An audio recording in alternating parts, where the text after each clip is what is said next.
வாழ்க வளமுடன். ஓம் நமச்சிவாய. அனைத்து தமிழ் உள்ளங்களுக்கும் வணக்கம். நாம் இந்த பதிவில் பெயர்ச்சி அடைந்த சனி பகவானால் ஏற்பட போகும் தாக்கத்தை குறைக்க ராசிக்காரர்கள் செய்ய வேண்டிய பரிகாரங்கள் மற்றும் எந்த கோவிலில் உள்ள தெய்வத்தை வழிபட வேண்டும் என்பதனை பற்றி விரிவாக காண்போம். உங்கள் வாழ்வில் வளமும் நலமும் செல்வ செழிப்பும் பெற்று வாழ்வில் உயரிய நிலையை அடைய எல்லாம் வல்ல இறைவனை வேண்டி விரும்பி கேட்டுக்கொள்கிறேன். நீதி பகவானாக பார்க்கப்படும் சனி பகவானின் ஆதிக்கம்தான் நம் வாழ்க்கையின் சகலத்துக்கும் காரணம். ஒருவர் தன் கடமை நேர்மையில் இருந்து தவறும்போது அதற்கான தண்டனையை சனி பகவான் கடுமையாக கொடுப்பார். அதனால்தான் சனி பெயர்ச்சி என்றாலே நாம் பயப்படுகிறோம். என்ன ஆகுமோ எப்படி இருக்குமோ என்று நடுங்குவோம். ஜோதிடத்தில் நம்பிக்கை இல்லாதவர்களின் நெஞ்சங்களிலும் பயத்தை கொடுப்பவர் சனி பகவான். பொதுவாக சனி பகவான் 2.5 ஆண்டுகள் ஒரு ராசியில் சஞ்சரிப்பார். அந்த வகையில் 12 ராசிகளையும் கடப்பதற்காக 30 ஆண்டுகளை எடுத்துக்கொள்கிறார். இவ்வாறு ஒவ்வொரு முறையும் சனி பகவான் பெயர்ச்சி அடையும் போது அனைத்து ராசிகளிலும் ஆக்கப்பூர்வமாக இருப்பதில்லை. அப்படியாக சனி பகவான் மகரம் ராசியில் இருந்து கும்ப ராசிக்கு இடப்பெயர்ச்சி அடைகிறார். அதன்படி மேசம் லாபச்சனி, ரிஷபம் தொழில் சனி, மிதுனம் பாக்கிய சனி, துலாம் புண்ணிய சனி, தனுசு தைரிய சனி என வருவதால் இந்த ராசிக்காரர்கள் கொஞ்சம் நிம்மதி பெருமூச்சு விடலாம். அவ்வப்போது சனி பகவானை வழிபாடு செய்து வாருங்கள். வாழ்க்கையில் நல்லது நடப்பதற்கும் நன்றியை சொல்லிவிட்டு வாருங்கள். அதுவே கடகம் ராசிக்காரர்களுக்கு அஷ்டம சனியும், சிம்ம ராசிக்காரர்களுக்கு கண்டச்சனியும், கும்பம் மகரம் மீனம் உள்ளிட்ட ராசிக்காரர்களுக்கு 7.5 சனியும் உள்ளது. தனுசு ராசிக்காரர்கள் 7.5 சனியில் இருந்து விடுபட்டு உள்ளீர்கள். விருச்சிகம் ராசிக்காரர்களுக்கு அர்த்தாஷ்டம சனியாக உள்ளது. எனவே இவர்கள் தங்கள் வாழ்க்கையில் எடுத்து வைக்கும் ஒவ்வொரு அடியையும் மிகுந்த எச்சரிக்கையுடன் எடுத்து வைக்க வேண்டும். மேலும் கும்பராசியில் சஞ்சரிக்கும் சனி பெயர்ச்சியின் தாக்கம் அனைத்து ராசிகளிலும் காணப்படும். சனி பகவானின் தாக்கத்தில் இருந்து தப்பிக்க பரிகாரம் ஒன்றே வழி. அதன்படி சனி பெயர்ச்சியால் பாதிக்கப்படும் ராசிக்காரர்கள் செய்ய வேண்டிய பரிகாரங்கள் மற்றும் எந்த கோவிலில் உள்ள சனி பகவானை வணங்க வேண்டும் என்று பார்க்கலாம்.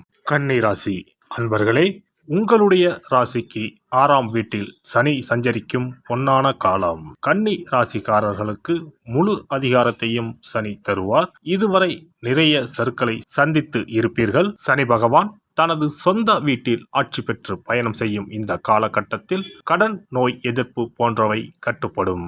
விபரீத ராஜயோகம் கிடைக்கப் போகிறது. எனினும் சனி பகவானின் தாக்கத்தை குறைக்க வாழ்வில் மேன்மை பெற விழுப்புரம் மாவட்டம் உளுந்தூர்பேட்டை தாலுகாவில் இருக்கும் பரிக்கல் லட்சுமி நரசிம்மர் ஆலயத்திற்கு சென்று வழிபட்டால் மிகுதியான நன்மைகளை பெறலாம். இக்கோவிலுக்கு ஒருமுறை சென்று வாருங்கள். பல மாற்றங்கள் உங்கள் வாழ்வில் உண்டாகும். இத்தலத்தில் செய்யப்படும் வழிபாடுகளால் நவக்கிரக தோஷங்கள் விலகும். விழுப்புரம் மாவட்டம் பரிக்கல் ஊரில் உள்ள கோவில்தான் அருள்மிகு லட்சுமி நரசிம்ம சுவாமி கோவில். இந்த கோவிலில் மூலவராக லட்சுமி நரசிம்மரும் அம்மனாக கனகவல்லியும் உள்ளனர். விழுப்புரத்தில் இருந்து கூவாகம் செல்லும் வழியிலேயே அமைந்துள்ளது இக்கோவில். உளுந்தூர்பேட்டை, விழுப்புரம் ஆகிய ஊர்களில் இருந்து பேருந்து வசதி பரிக்கல்லுக்கு இருக்கிறது. பொதுவாக நரசிம்மர் கோவிலில் உக்கிரமூர்த்தியான நரசிம்மர் தன் மடியிலுள்ள மகாலட்சுமியை ஆலிங்கனம் செய்திருப்பார். ஆனால் இந்தியாவிலேயே இங்கு மட்டும்தான் நரசிம்மரை லட்சுமி தாயார் தன் வலக்கையாலும், லட்சுமி தாயாரை நரசிம்மர் ஆலிங்கனம் செய்தபடி மூர்த்தி உண்டு. மூலஸ்தானத்தில் லட்சுமி நரசிம்மரும் தனி சன்னதியில் கனகவல்லி தாயாரும் அருள் பாலிக்கின்றனர். இங்கு பெருமாளை தாயார் ஆலிங்கனம் செய்துள்ளபடி இருப்பதால் பெருமாள் மிகவும் சாந்த சொரூபராக உள்ளார். உலகிலேயே இரட்டை ஆஞ்சநேயர் உள்ள ஒரே சன்னதி இந்த ஆலயத்தில் உள்ளது. இத்தலத்தில் லட்சுமி நரசிம்மர் அனைத்து பிரிவு மக்களாலும் குலதெய்வமாக கொண்டாடப்படுகிறார். 1800 ஆண்டுகள் பழமையான இத்தலம் மிகச்சிறந்த பிரார்த்தனை தலமாகும். இத்தலம் காலை 6 மணி முதல் மதியம் 1 மணி வரைக்கும், மாலை 4 மணி முதல் இரவு 8 மணி வரைக்கும் திறந்து இருக்கும். காலை 8 மணி முதல் 9 மணி வரை காலசாந்தி பூஜை, 11 மணி முதல் 12 மணி வரை உச்சிக்கால பூஜை, இரவு 7:30 மணி முதல் 8 மணி வரை ராக்கால பூஜை நடைபெறும். பதவி உயர்வு வேண்டுபவர்களும் பதவி இழந்தவர்களும் இங்கு வந்து பிரார்த்தனை செய்தால் அவர்களது வேண்டுதல் கண்டிப்பாக நிறைவேறும் என்பது இக்கோவிலின் தனிச்சிறப்பு. கை கால் ஊனம், மனநிலை பாதிக்கப்பட்டவர்கள், திருமண தடை உள்ளவர்கள், வழக்கு வம்புகளில் சிக்கி இருப்பவர்கள், பில்லி சூனியங்களால் பாதிக்கப்பட்டவர்கள் இத்தலத்தில் வந்து வழிபட்டால் தங்கள் பிரச்சனைகளில் இருந்து விடுபட்டு நல்ல தீர்வு கிடைக்கப் பெறுவார்கள். எண்ணெய், பால், தயிர், இளநீர், பஞ்சாமிர்தம், எலுமிச்சை, மஞ்சள், சந்தனம் இவற்றோடு கூடிய நித்திய அபிஷேகங்கள் செய்யலாம். நரசிம்மருக்கு வஸ்திரம் சாற்றலாம். பக்தர்களின் நேர்த்தி கடன்களாக மொட்டை போடுதல், காது குத்துதல், மாவிளக்கு ஏற்றுதல், அங்க பிரதட்சணம் ஆகியவை பெருமாளுக்கு இத்தலத்தில் செய்யப்படுகின்றன. ஆனால் கொடிமரம் பகுதியில் வைக்கப்படும் பொங்கல் போன்றவை ஆலயத்துக்குள் எடுத்து செல்ல அனுமதிக்கப்படுவதில்லை. தவிர கோவிலுக்கு வரும் பக்தர்களுக்கு அன்னதானம் செய்வதால் சனி தோஷத்தில் இருந்து விடுபடலாம். எவர் இந்த பரிக்கல் நரசிம்மரை வணங்க வேண்டும் என்று விரும்புகிறார்களோ அவர்கள் இக்கோவிலில் நவதானியங்களை பரப்பி அதில் தங்கள் விருப்பத்தை நிறைவேற்ற வேண்டும் என்று வேண்டுகின்றனர். பக்தர்களின் பலமான நம்பிக்கை என்னவென்றால் இக்கோவிலின் முக்கியமான இடத்தில் நரசிம்மரிடம் வேண்டினால் தங்கள் கோரிக்கைகள் தொல்லைகள் நீங்க பெற்று அவர்களுக்கு வாழ்நாள் முழுவதும் அமைதியும் நல்ல தேக ஆரோக்கியமும் கிட்டும் என்பதாகும். சம்பாதிக்கிற காசு எங்க போகுதுன்னே தெரியாது. தீராத நோய், கடன் மேலே கடன், இது போன்ற ஏதேனும் அறிகுறிகளுடன் என்ன செய்வதென்றே தெரியாமல் உள்ளீர்களா? எத்தனையோ கோவில் வழிபாடு, நோய்க்கு மருத்துவர்னு எதுக்குமே பயன் இல்லையா?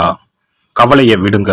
இந்த கோவிலுக்கு மட்டும் குடும்பத்துடன் ஒருமுறை சென்று வழிபட்டு வாருங்கள். அதன் பிறகு தடைப்பட்டு இருந்த உங்களது வளர்ச்சியும் ஆரோக்கியமும் பிடித்த தோஷங்களும் விலகி ஓடுறத ஒரு சில நாட்களில் உணருவீர்கள். இத்திருக்கோயிலுக்கு செல்ல முடியாதவர்கள் வீட்டிலேயே சில எளிய பரிகாரம் செய்யலாம். சனிக்கிழமை தோறும் எல் தீபம் ஏற்றி வழிபடலாம். காகத்துக்கு சாதம் இடுவதும் மாற்றுத்திறனாளிகளுக்கு இயன்ற உதவிகளை செய்வதும் சிறப்பு. சனிக்கிழமை தோறும் சனி பகவானுக்கு இரும்பு அகல் விளக்கில் நல்லெண்ணெயில் தீபம் ஏற்றி வழிபட பலவித பலன்களை பெறலாம். கருங்குவளை மலர்களால் சனி பகவானுக்கு அர்ச்சனை செய்து வர நன்மைகள் பலவற்றை பெறலாம். வன்னிமர இலைகளை மாலைகளாக தொடுத்து சிவபெருமானுக்கு சனிக்கிழமை தோறும் சாற்றி வணங்கி வழிபடவும். சனிக்கிழமை அசைவ உணவு கண்டிப்பாக சாப்பிடக்கூடாது. சனிக்கிழமை தோறும் நல்லெண்ணெய் குளியல் செய்தால் கெடுதல் குறையும். விநாயகர் வழிபாடு செய்வது மிக உத்தமம். அனுமன் வழிபாடு சனி பகவானின் தொல்லைகளை குறைக்கும். விசேஷ நாட்களில் மண் அகலில் நெய், நல்லெண்ணெய், இலுப்பை எண்ணெய் மூன்றும் சேர்த்து பஞ்சு திரியிட்டு தீபம் ஏற்ற வேண்டும். இவ்வாறு விளக்குகள் ஏற்றி வழிபட்டால் சகல நன்மைகளும் சூழும். சாமி சன்னதியில் இந்த தீபங்கள் இரண்டையும் ஏற்றி வழிபடுவது இன்னும் மிகச் சிறப்பு. எல்லாம் வல்ல இறையருளால் நீங்களும் உங்கள் அன்பு குடும்பமும் உடல் நலம், நீலாயுள், நிறை செல்வம், உயர் புகழ், மெய்ஞானம் ஓங்கி வாழ்க வளமுடன். இந்த வீடியோ உங்களுக்கு பிடிச்சிருந்தா லைக் பண்ணுங்க, ஷேர் பண்ணுங்க அண்ட் சப்ஸ்கிரைப் பண்ணுங்க. பக்கத்துல இருக்க பெல் ஐகானை கிளிக் பண்ணுங்க. நன்றி, வணக்கம், வாழ்க வளமுடன்.